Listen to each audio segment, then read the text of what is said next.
Can you tell us a bit about your sabbatical at MobLab and the experiences you had in the Pasadena headquarters?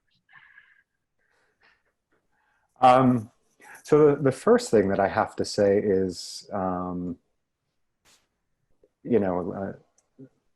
normally being at the University of Toronto and getting to spend a winter in Pasadena, it's a no-brainer. But beyond that,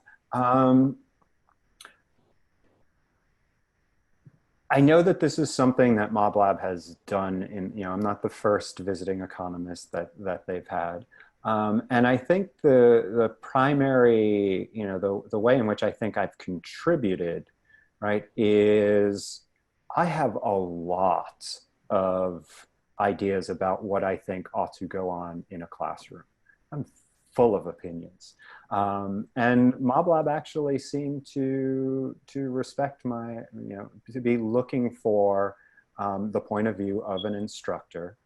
And in particular, like, what does an instructor want? How does an instructor profitably use these games markets and experiments? And I think the work I've been doing with MobLab on these modules is a great example of, this is how I see, right, public goods, for example.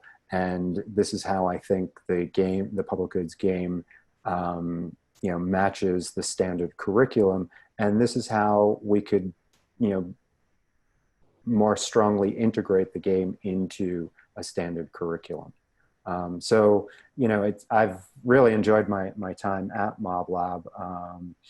Anyone who's willing to listen to my thoughts on pedagogy, I want to hang out with them. And MobLab seems to be interested in trying to take the games that they have and figure out how to better integrate them, or more completely integrate them into a standard curriculum that many of us instructors are following.